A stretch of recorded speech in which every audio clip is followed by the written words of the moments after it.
Joining us on 710 KURV is Dr. Nathaniel Cogley, who teaches political science at Tarleton State University. Dr. Cogley, thank you for joining us. Well, we're here February 5th, and the Senate clears President Trump on both articles of impeachment. Finally, what do you think? Well, thanks for having me, guys. You know, I'm traveling, and I just wanted to call in because it's the end of the trial. I know we've had a lot of sessions together. Very interesting, the vote. I had predicted that 2 Democrats would defect and vote not guilty, Joe Manchin in West Virginia and Doug Jones in Alabama. The Democrats did not break here. You kind of wonder, Doug Jones, he's up for election in Alabama, 27-point Trump state. You must think he maybe is thinking his future is more with the Democratic Party in other forms. I don't know how he's going to have a chance here this immediately in Alabama. Joe Manchin, he's in a 40-point Trump state of West Virginia. He's not up for re-election again in 2024. He might not pursue re-election. Maybe he doesn't want to be senator again. That's a presidential election year. Maybe he'll run for president. Did he vote to impeach as well? I'm not up on this. I confess. Yeah, Joe Manchin went guilty on both charges. Which is a very surprising in a 40-point Trump state that he would do such a thing. And, of course, I was assuming he'd try to run for re-election in West Virginia. So maybe he's got another plan. Maybe he's going to run for president in 2024 instead of re-election in West Virginia, in which case guilty is a better vote if you're then going to go through a presidential primary process. Is it possible he actually thought the president should be removed? Oh. That this was a vote, a vote of his conscience? Well, you know, I don't know, Davis. The evidence is so unconvincing to me, and you would think someone may be willing to sacrifice their political career if they are the 67th vote, if their vote actually does something of consequence. But in the symbolic vote where you're not actually affecting any change in the outcome, these very seasoned politicians would look at the political consequences, especially when we see this so partisan and so divided on both sides. Yep. So there's been some, I say discussions, just newspaper articles, or rather news articles saying this lowers the bar on impeachment, and the impeachment could be more frequent as a consequence. What do you think of that? Well, I do think what we've seen here is we have Nancy Pelosi as Speaker. She's the one that chose to move this over. And sometimes she acts moderate, but she's not from a moderate district. And I do think if any of these parties in a divided government situation is going to have a Speaker of the House from the more extreme district, she's from San Francisco, and I love San Francisco, but that's one of the most left districts, they eventually are also up for re-election themselves and have to yield to the passion of their district. So I think we need to keep our eye on who the Speaker is and what district they represent. I think she may be okay in her district. You know, this might not have been great for the party, but it's fine in San Francisco to have moved forward on this. So I don't know.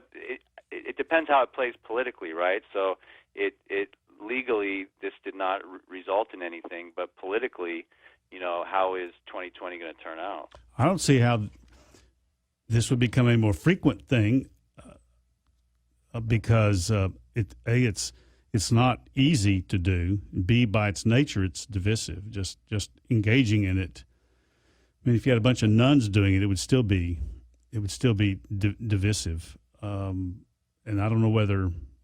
So I wouldn't think it'd be more common. And most presidents have not acted as the president has and given his enemies so much fodder. Nixon, as Nixon himself said, he delivered himself into the hands of his opponents or enemies, but he's the only. But it was completely different behavior. He was really criminal.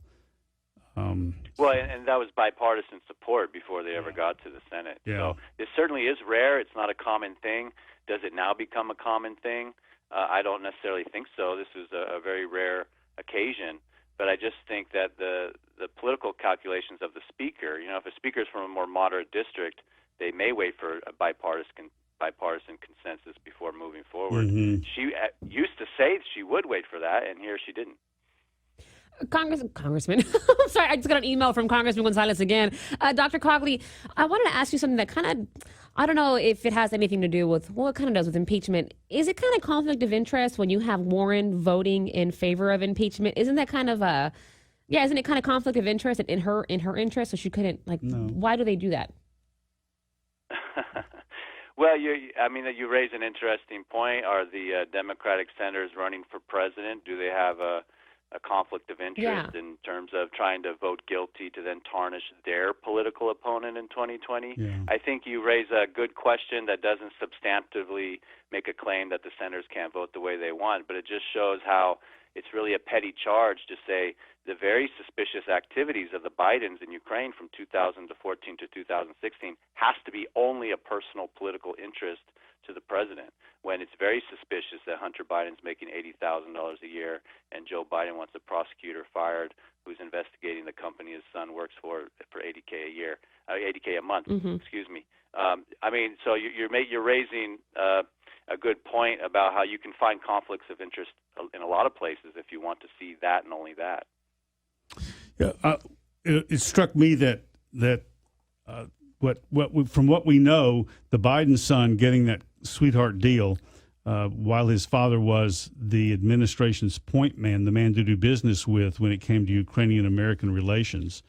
And in fact, there was I read some Ukrainian oligarch saying, "Well, yeah, we put him on the Burisma board, and that kind of insulates us from either the prosecutor or the government coming after them." So this was a way of insulating themselves. But so as a morally corrupt bargain as that is, unless he was criminally corrupt, which we don't know, the Republicans do the same thing. I couldn't point to anything other than what I hear about the leader of the Senate's wife's family has got some deals going. Not criminal, but, did they get them because Mitch was the senator? Gosh, I don't know. You know what I'm talking about. Well, sure, but the president doesn't himself say Hunter Biden, Joe Biden are guilty. He was no, talking I know. about He's never said that. An investigation which, itself isn't the conclusion of the investigation. So people who may think that they're within the law, even though it is maybe unsavory or has an appearance of a conflict of interest, we never find out unless an investigation takes place. And the president only requested investigation, not to make up dirt or to, frame them. So, as Walter Cronkite famously said to Dan Rather, Dan, what's the long view? Look into the future, Professor Cogley, and tell us what lies ahead. Well, what lies ahead, we can expect a very divisive election here. Part of this divisiveness led to this entire process.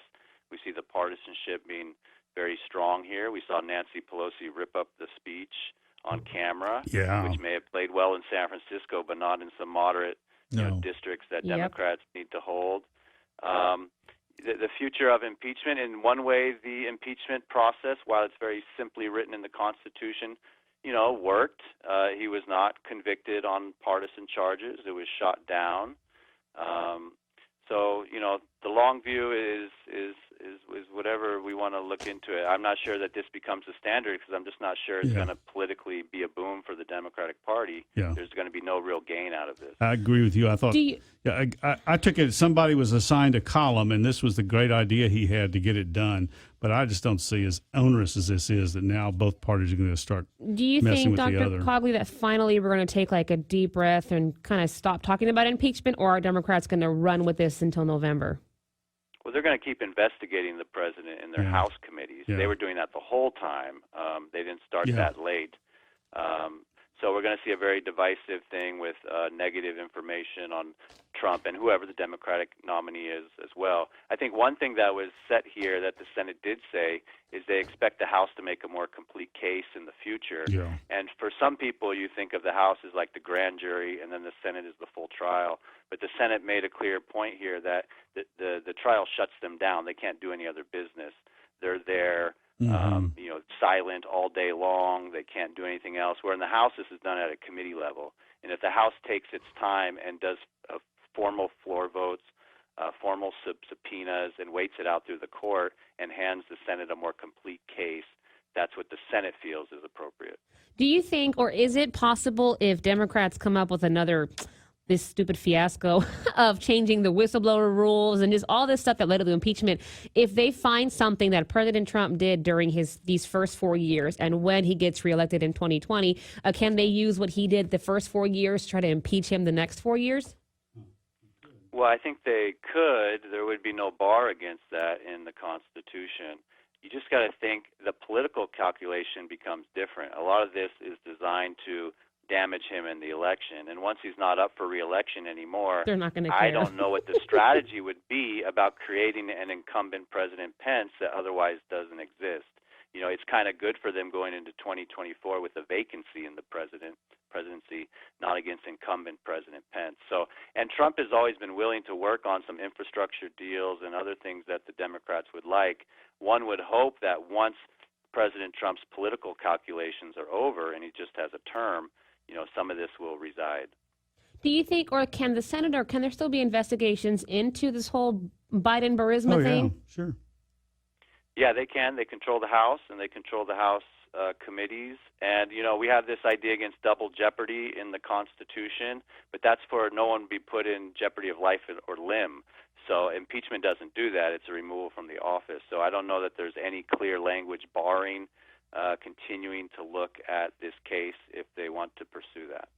I wish they would. I wish somebody would figure out what did happen, if for no other reason than to clear the name of the Bidens, that they didn't engage in hanky-panky that we criminal, know of. criminal activity, if that's what they find.